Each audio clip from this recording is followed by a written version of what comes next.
I feel lucky that I've got to know Islam. I feel lucky that I've been to Pakistan. I've met so many different people there. They're really very, very nice. The relationships in Scotland are much better than I would think the relationships are in England. I don't know why that is, but our relationships seem to be much stronger between the Muslim community and the British community. They're more together. And I like that. And they really find it strange that when they come, there's no alcohol in my house. And we don't like alcohol in the house, and we don't like people who drink alcohol in the house. And we'll tell them. There was no halal shops for a start. People had to go to the farms and get chickens and bring them home and kill them in the home. And that's how you had chicken to eat, otherwise you had no meat. I'm more Pakistani than some Pakistanis, I believe in my heart. I don't know why. I would be about 16 when I got into Islam in a big way. In those days there were very few Muslim men around, and certainly no Muslim women. I got married in 1954, and I got married to a Mr. Muhammad Nawaz Malik, who was a fantastic gentleman. I never had anything against him whatsoever, ever. We were the first Pakistani family to live in Pollokshield tenement buildings, number 5 Leslie Street, one up right, one up left, yeah.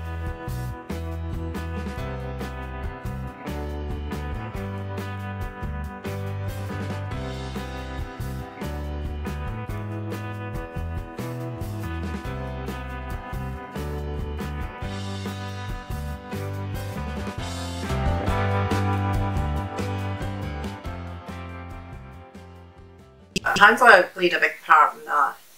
He brought, and so did his sister actually, he was the youth, he was the youth for the Muslims, young Muslims in Carrington Street.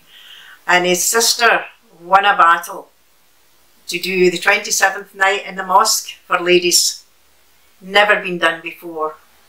And they agreed, and Surya and Abda, her best friend, and Shabana, other ones, they all agreed, okay, they would go to the mosque. And the mosque officials, I heard, were telling everybody, for goodness sake, get your mothers and sisters to come out, otherwise we'll be shamed. These girls are coming tonight. We don't want, there should be nobody from our side. And so that's how that started. Now it's a regular thing. People go to the mosque. I think people did their prayers at home. And those that were proper Muslims were very, very careful about their faith. They said their 5 prayers, or they said their Jummah prayer. Maybe some people went wrong in the sense that you might have had a few that maybe drank alcohol, but that never happened to anybody in my family or amongst my friends. Wouldn't have let it happen. And it's quite strange because you get rich people in Pakistan who drink alcohol in the quiet, separate room, you know.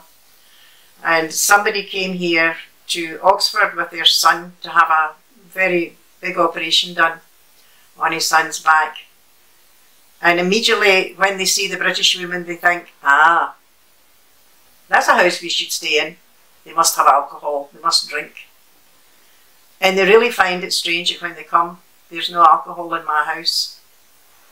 And we don't like alcohol in the house, and we don't like people who drink alcohol in the house. And we'll tell them. There was no halal shops for a start.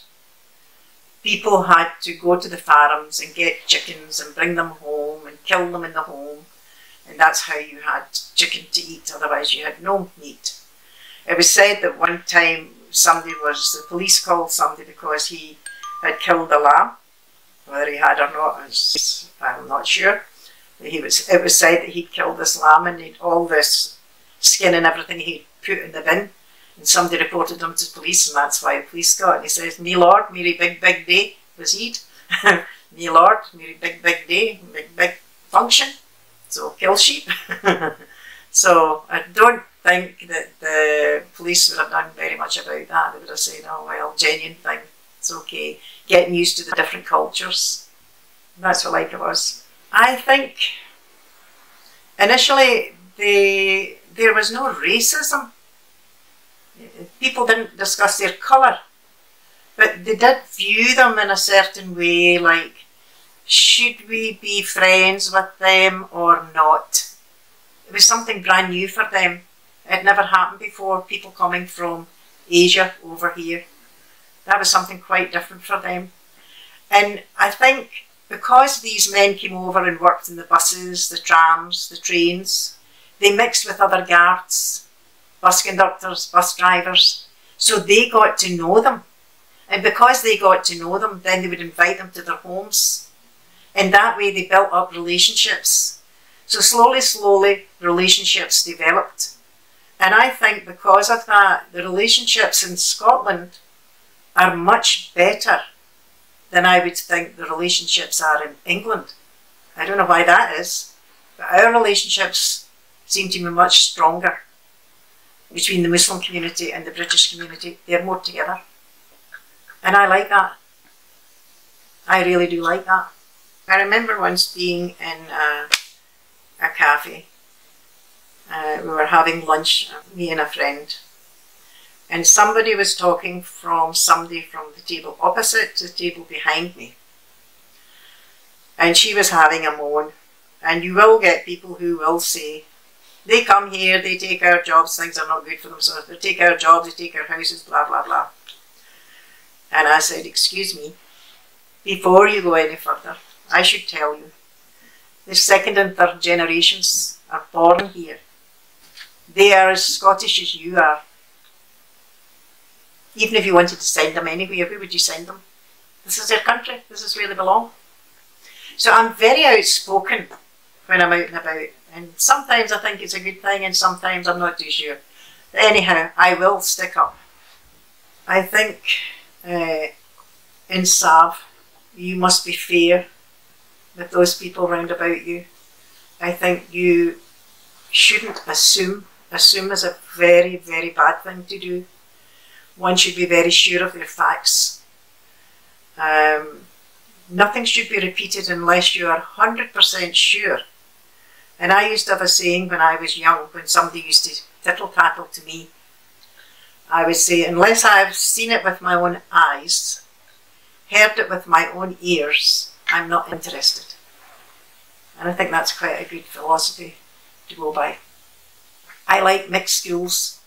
I'm against this. Sorry to say, I'm very Islamic in my thinking, but I don't like Islamic schools in the sense that people need to mix together. If they don't mix together, you can't learn about each other. So only by going together do you learn about things like Eid and all these other things which you don't understand. You find out the reasons for it when you're together. If you separate them, it's like Catholics and Protestants. You separate them, then they're fighting with each other. That's the last thing you want. To be together is very important.